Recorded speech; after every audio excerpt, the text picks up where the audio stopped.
कोराडी ऊर्जा भवन में धांधली की सुगबुगाहट, फंड तथा बिल में हेराफेरी की चर्चा, पीओ तथा पीआर के ऑडिट से खुलेगा राज, अपनों को फायदा पहुंचा रहे अधिकारी, फाइनेंस अकाउंट के जनरल मैनेजर और कर्मचारियों की मिलीभगत। कोराडी ऊर्जा भवन लेखा विभाग में धांधली की सुगबुगाहट है। दरअसल बताया जाता है कि लेखा विभाग के अधिकारी अपने करीबी लोगों को फायदा पहुंचाने के लिए फंड तथा बिल में हेराफेरी कर रहे हैं। यह कारनामा पिछले कई सालों से चल रहा है, लेकिन महाजनों के प्रशासन तथा अधिकारियों द्वारा कोई ध्यान नहीं दिया जा रहा है। सप्लाई तथा वर्क के कामों का बिल समय पर नहीं मिलने के कारण ठेकेदारों को काफी परेशानियों का सामना करना पड़ता है। फंड तथा बिल की जांच पड़ताल करने पर और भी गंभीर मामले उजागर हो सकते हैं। अंधेरे नगरी चौपट राजा का खेल। बताया जा रहा है कि कोराडी बिजली केंद्र के लेखा विभाग में इन दिनों अंधेरी नगरी चौपट राजा का खेल चल रहा है, लेकिन महाजनों को प्रशासन तथा अधिकारियों द्वारा कोई ध्यान नहीं दिया जा रहा है। महानिर्मित कंपनी द्वारा टेंडर प्रक्रिया को संचालन करने के लिए प्रोक्योरमेंट पॉलिसी फॉर रेवेन्यू का गठन 1 अप्रैल 2013 में किया गया था। टेक्निकल कमेटी में स्थायी स्तर पर ओडीएस के उप मुख्य अभियंता, अधीक्षक अभियंता, लेखा विभाग प्रमुख, फाइनेंस अकाउंट मैनेजर का समावेश किया गया है। गोपनीयता ताक पर टेंडर कमेटी का गठन करते समय क्लास 1 अधिकारी को रखा गया था, जिससे कार्य में गोपनीयता बनी रहे, परंतु लेखा विभाग के जनरल मैनेजर फाइनेंस अकाउंट नियमों की अनदेखी कर डिप्टी मैनेजर को टेंडर कमेटी में भेजा जा रहा है, जबकि अधिकारी क्लास 2 में आते हैं। इस वजह से टेंडर प्रक्रिया में नियमों की गोपनीयता का अभाव दिखाई दे रहा है।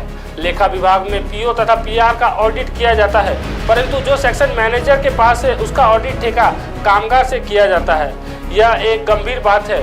डिप्टी मैनेजर द्वारा लेखा विभाग में पीओ तथा पीआर का ऑडिट होने के बाद में सही करने के लिए फाइनेंस अकाउंट जनरल मैनेजर के पास रिलीज के लिए भेजा जाता है और रिलीज का यह काम ठेका कामगार के द्वारा किया जाता है।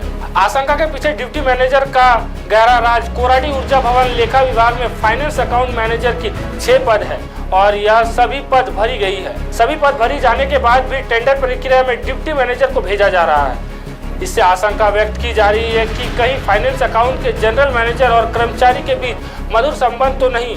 वर्ष 2018 से 2024 तक संचालक द्वारा लेखा विभाग की जांच करने पर और भी गंभीर मामले उजागर हो सकते हैं। इन बातों को नजरअंदाज नहीं किया जा सकता।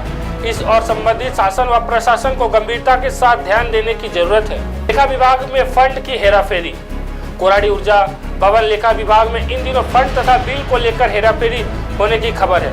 बिजली केंद्र द्वारा वर्क तथा सप्लाई के काम टेंडर तथा इंक्वायरी कोटेशन के माध्यम से निजी एजेंसियों को दिया जाता है।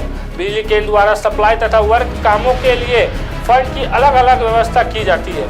मुख्यालय द्वारा एक साथ फंड प्राप्त नहीं होने के कारण बिल तथा फंड में हेराफेरी की जाती है। सप्लाई का फंड वर्क वालों को और वर्क का फंड सप्लाई वालों को दिया जाता है, जबकि नियमों के अनुसार काम का फंड के मुताबिक बिल का भुगतान होना चाहिए।